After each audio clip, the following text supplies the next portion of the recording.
What is up, you guys, and welcome to the Chosen League podcast, where Fire Sports content is the name of the game. I'm Devon, your favorite sports analyst. Make sure you guys like, comment, subscribe, hit that notification bell so you can be notified every time I upload an episode. Watch this episode all the way to the end because I don't want you guys missing out what I have in store for you today. Georgia Bulldogs, the Georgia rivalry between Georgia Bulldogs and Georgia Tech. It went into 8 overtimes, but Georgia got the deal done. They got the job done. They sealed the deal, upsetting Georgia Tech in their eighth overtime, 44-42. Close. It just seemed like Georgia Tech was dominating the whole way as they were trailing 17-0. And looking at the previous years in 2023 when they played Georgia Tech, Georgia was trailing 20-0. In the previous years, it was the same thing, applied 20-0.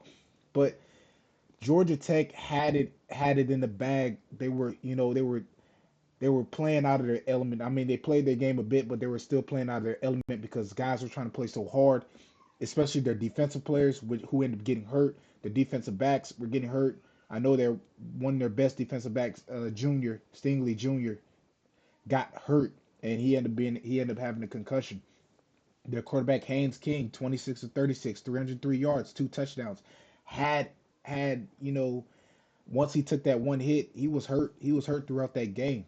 A lot of the players was hurt throughout that game. Even Carson Beck, who I'll get into later on in the show. But before I go more in depth about this game, question for discussion: are you surprised by Georgia's performance that led to the outcome in overtime? Let me know in the comment section. But back to it with Georgia Tech. Georgia Tech, they were getting the passing game. They were having their way with Georgia's defense, passing the ball down the midfield, recognizing the blitz. That's what hurt. Those are one of the things that hurt Georgia Bulldogs defense. They were trying to blitz so much, and they were playing zone coverage, which they were playing 5 yards off the line, giving the offense Georgia Tech's offense the extra cushion to get downfield and make plays. But when you get lackadaisical and you don't finish out the game, this is what you get. And also there were some missed calls by the officials. Georgia Tech's O line was holding plenty of times in the game, and they got caught for that later on, and they got caught for the pass interference. Haynes King just seemed like he was on a mission. He played through the adversity. He played hurt. He even though he's getting beat up in the game, he played and he just gave it his all. But they had a great run game in the first half. They end up missing their 25-yard field goal in the first half. But so far, they were rushing for Georgia Tech, 20 carries, 137 yards, and a touchdown. They were, like I said, defensively for Georgia Tech, they were making it difficult for Georgia to establish a run game, and they were putting that pass rush. They were putting that pressure on Carson Beck with the pass rush, and also with Georgia, their last Georgia Tech.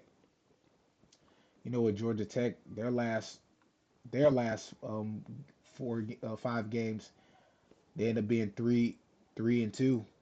With Georgia Bulldogs, they're 4-1 their last 5 games. And hey, with Georgia, the thing about Georgia offensively for Georgia, they did what they needed to do. Even though they were trailing 17-0, they just Georgia always had that dog in them, as you would say. They got players on that team that got that dog in them. So I was happy just to see where it was going with the Georgia Bulldogs. I mean, Carson Beck, he was struggling a bit getting the ball down the field to his teammates. Uh, the offensive line would need to do a better job of protecting him, and then later on they translated in the game. They did. But the thing about Georgia Bulldogs is there was a on their coaching staff. There was a guy who used to be on their coaching staff who was coaching for Georgia Tech. So that's another thing about that rivalry. He knew Georgia Bulldogs very well, and he knew what he had to do. But the flip side about Georgia Bulldogs is they had to adjust. They changed their plays. They figured out what they needed to do in this game. And the key players in this game, Carson Beck, I'm very happy for him. This was an up and down battle in this game between the Georgia rivalry of Georgia Tech and Georgia Bulldogs. Carson Beck showed who he truly is, and I need to see this from Carson Beck going into the SEC championship.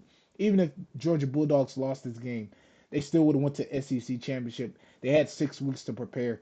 Carson Beck, 28 of 43, 297 yards and 5 touchdowns. He had 19 carries and rushed for 92 yards. And that's the thing I love about Carson Beck. Carson Beck, you know, throughout that throughout the first 3 quarters they were getting dominated, and in the fourth quarter he turned it around. He started to run the ball like he should because he's athletic. He's a dual threat quarterback. He, Carson Beck has that tendency at times to stand in the pocket, try to extend the play, try to make a play when his wide receivers are already being covered by DBs, and he should just run the ball. So credit to Carson Beck fighting fighting through that game tooth and nail, and plus his throwing arm. He hurt his throwing arm, and he was struggling a little bit. He had a little sting, but he made it count. And I believe that the key players in this in the overtime, overall game, Smith had a couple of catches in the fourth quarter.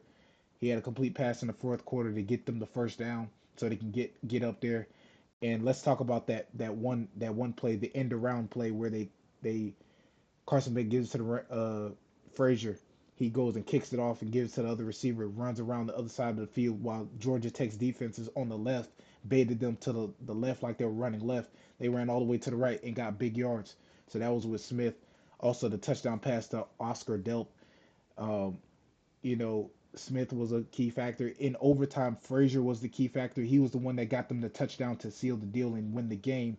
Also, Humphreys had 2 touchdown catches in overtime. And so I'm ecstatic about that. Offensively, Carson Beck really showed up when he needed it most.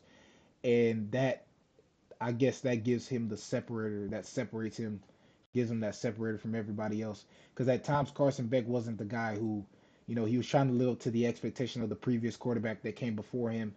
And then you're trying to do all that you can to live up to that standard. But I feel like in last night's game, he solidified, I'm going in my own lane. I'm doing my own thing, and he had to make his mark for Georgia. So credit to him for doing that. Like I said, Georgia had a hard defense. Their defense had a hard time stopping the passing game. They weren't tackling as well as they should. They weren't wrapping up as well as they should. They left the middle open, and they were unsuccessful when it came to the blitz. They're trying to blitz, and that's what happened. You blitz in trying to get to the quarterback, didn't work, leaves a receiver open, and they end up getting big yards. So eventually Georgia just adjusted, like I said, and they did what they needed to do to win this game. But that's all for today's episode. Once again, like, comment, subscribe, hit that notification bell so you can be notified every time I upload an episode.